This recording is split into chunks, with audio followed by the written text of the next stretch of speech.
Sir నమస్కారం sir. నమస్తే. Sir 'Ram Gopal Varma' గారు 'పుష్ప 2' పైన ఒక ట్వీట్ చేశారు సార్. ఇది కాస్త మెగా ఫ్యాన్స్‌కి కోపం తెప్పించే విధంగా అయితే ఉంది సార్ ఆ ట్వీటు. మరి ఆయన ఎవరినుద్దేశించి చేశారో తెలియదు గానీ, ఇప్పుడైతే మెగా ఫ్యాన్స్ కాస్త హర్ట్ అయినట్టుగా కనిపిస్తున్నారు. అంటే 'పుష్ప 2'కి వస్తున్న ఈ మెగా క్రేజ్ చూస్తుంటే తదుపరి మెగా అల్లునే. మీరు 'బాహుబలి' కాదు అల్లు అర్జున్ గారు, మీరు 'మెగా బలి' అని చెప్పేసి ట్వీట్ చేశారు సార్. ఇది కంప్లీట్‌గా అల్లు అర్జున్ గారిని పొగుడుతున్నట్టే ఉంది కానీ, అక్కడ మెగా అన్న పదాన్ని హైలైట్ చేస్తూ ఆయన ట్వీట్ చేశారన్నట్టుగా అర్థమవుతుంది సార్. మరి ఇది ఆయన ఏ ఉద్దేశ్యంతో ట్వీట్ చేశారు?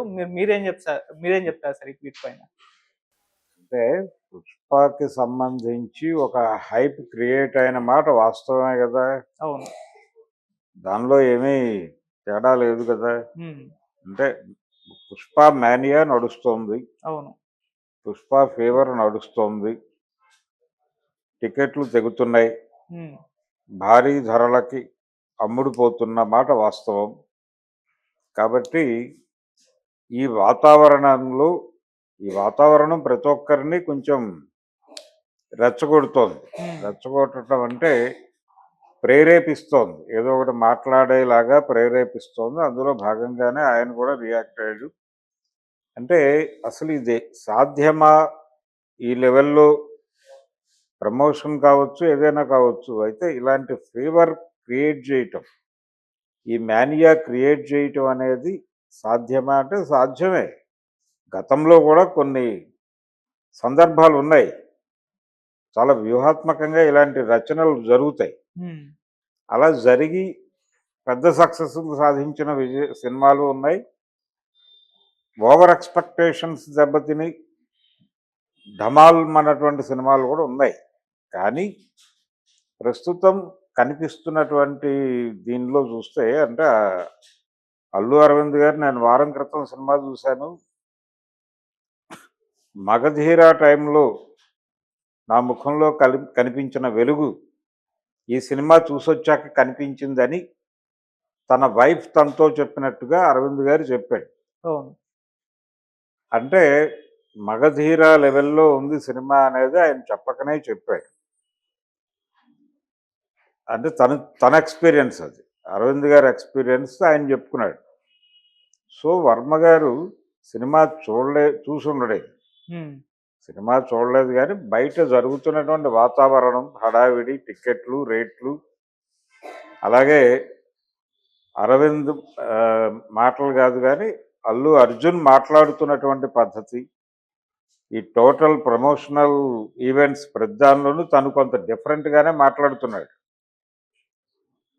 అలాగే ఈ ఫ్యాన్స్‌ని ఆయన ఆర్మీ అని పిలవటాలు ఇవన్నీ, అవును. ఇవన్నీ చూస్తే అంటే కొంచెం యాటిట్యూడ్ ఎక్కువ చూపిస్తున్నాడు, ఓవర్ యాక్షనా ఇది అని కూడా విమర్శలు వస్తున్నాయి ఆయన మీద. ఓవర్ యాక్షన్ చేస్తున్నాడు అల్లు అర్జున్ అనే మాట కూడా సర్క్యులేషన్‌లో ఉంది.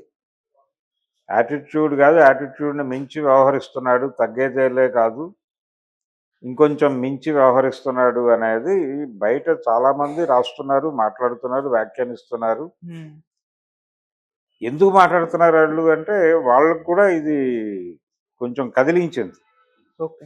ఏది 'పుష్ప' మీద వస్తున్నటువంటి వైబ్రేషన్స్, 'పుష్ప' క్రియేట్ చేస్తున్న వైబ్రేషన్స్ తాకుతున్నాయి అక్కడ. తాకటంతో ఎవరి పద్ధతిలో వాళ్ళు రియాక్ట్ అవుతున్నారు. కొంతమందికి ఓవర్ యాక్షన్‌గా అనిపిస్తోంది. ఇంకొంతమందికి ఇదేదో అనవసరమైన హడావిడి ఎక్కువ చేస్తున్నారేమో సినిమాకి అనిపిస్తోంది.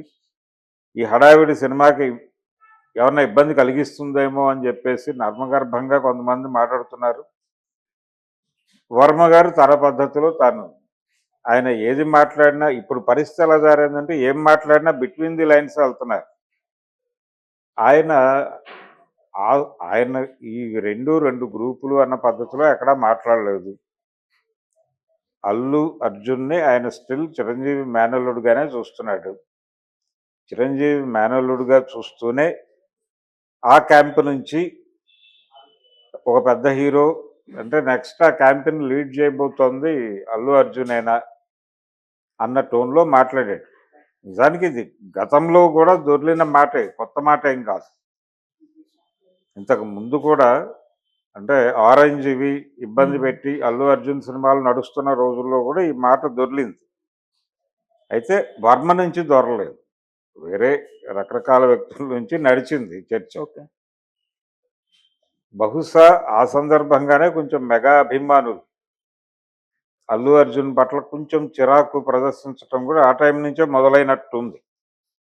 ఇప్పుడు మళ్ళీ వీళ్ళందరూ వర్మ గారి ట్వీట్ మీద రియాక్ట్ అయ్యే ప్రయత్నాలు చేస్తున్నారు. ఇది ఆయన మాట్లాడిన మాటలో తప్పేం లేదు. ఆ రెండు కుటుంబాలు కలిసే ఉన్నాయి స్టిల్ ఇప్పటికీ. ఆ ఫ్యామిలీస్ నుంచి వస్తున్న హీరోల్లో ఒక కొత్త ప్రభంజనాన్ని క్రియేట్ చేయబోతున్నాడు అనే ఉద్దేశంతో అల్లు అర్జున్ని అభినందించాడు అంతే ఆయన. ఉమ్, అభినందించాడు కానీ అక్కడేదో చీలికలు తేవాలి, పేలికలు చేయాలి, లేకపోతే అదొక కాన్స్పిరసీ థియరీ అవేవి ఉన్నాయని నేనైతే అనుకోవడం లేదు. ఆయనకు తెలుసు ఉమ్, ఇలాంటి కాన్స్పిరసీ థియరీలు ఎన్ని చేసినా అక్కడ అరవింద్ గారు ఉన్నాడు అక్కడ, ఉమ్, ఆయన హ్యాండిల్ చేయగలడు అనేది వర్మ గారికి తెలియంది కాదు. వర్మ గారి ప్రొడ్యూసర్ కూడా వర్మ గారి ప్రొడ్యూసర్ కూడా అరవింద్ గారు. ఓకే. అరవింద్ గారి బ్యానర్లో కూడా ఈయన ఒక సినిమా చేస్తున్నాడు గతంలో ఉమ్, హిందీలో. కాబట్టి అరవింద్ గారికి వర్మ తెలియకపోవడం లేదు, వర్మ గారికి అరవింద్ గారు తెలియంది లేదు. సో ఆ కాంటెక్స్ట్లో చిరంజీవితో సినిమాయే వర్కౌట్ అవ్వలేదు ఆయన. మొదలై ఒక పాట తీసి ఆగిపోయారు దత్తు గారి బ్యానర్లో. చూడాలని ఉంది అనుకుంటున్నా. చూడాలని ఉంది. ఆ టైంలో ఉమ్, అది వర్కౌట్ అవ్వలేదు. ఇక తర్వాత కాంబినేషన్తో ఎవరు సినిమా చేసే ప్రయత్నము చేయలేదు, అది ఆగిపోయింది. ఉమ్, రీజన్స్ రకరకాలుగా చెప్తారు. వీళ్ళు కూడా ఇద్దరు, చిరంజీవి గారు ఎక్కడ మాట్లాడలేదు కానీ వర్మ గారు ఒక చోట అది తన మిస్టేకే అన్నట్టుగానే ఆయన మాట్లాడాడు. అది అయిపోయిన చరిత్ర. ఇప్పుడు ఆయన కొత్తగా ఈ ఏరియాలో ఏదో చెయ్యాలి అని అనుకోవట్లేదు. ఆయనకి ఈ పిక్చర్ మీద పూర్తి అవగాహన ఉంది, వ్యక్తుల మీద అవగాహనలు ఉన్నాయి. ఆ అవగాహనలతోనే మాట్లాడాడు ఆయన. మాట్లాడి గిల్లే పద్ధతిలో చూస్తున్నారు దీన్ని. ఇక్కడ మెగా అని వాడటం వెనకాల వాళ్ళని గిల్లుతున్నాడు ఈయన అని. అదే. ఉమ్, ఆ గిల్లటంగా చూడాలా వద్దా అనేది వేరే ఇది. ఉమ్, ఆయన క్లియర్గా గిల్లాడే అనుకుందాం, పోనీ గిల్లి వాళ్ళకు కూడా చెప్తున్నాడు అనుకుందాం. ఉమ్, ప్రస్తుతం ఈ కాంపౌండ్ నుంచి వస్తున్న హీరోల్లో ఒక ప్రభంజనం క్రియేట్ చేయబోతున్నటువంటి హీరో డెఫినెట్గా అల్లు అర్జునే. ఉమ్, ఈ ప్రభంజనాలను రిపీట్ చేస్తున్నటువంటి హీరో కూడా అల్లు అర్జునే.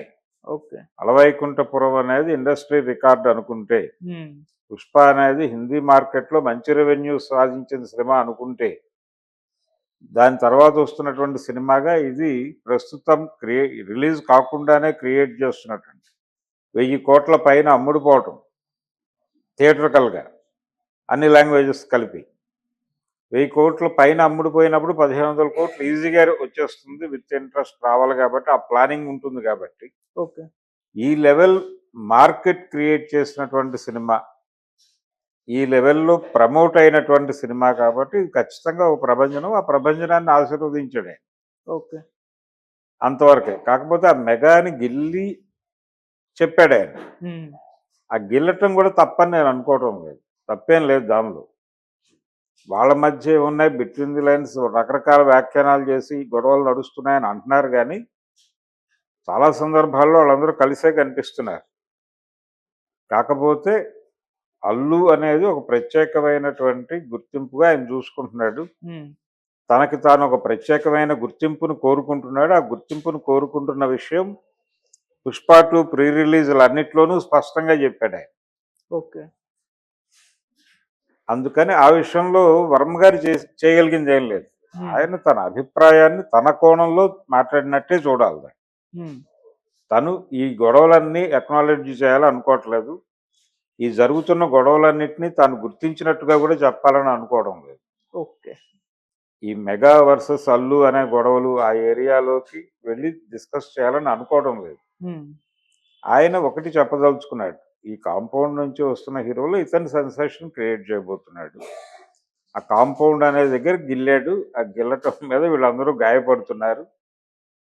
ఇది కూడా మంచిదే అనుకుంటున్నారు వాళ్ళు. అట్లా వర్మ గారు పుష్పకి మెయిల్ చేసినట్టుగానే నేనైతే భావిస్తున్నాను. Okay sir. Thank you so much. Thank you.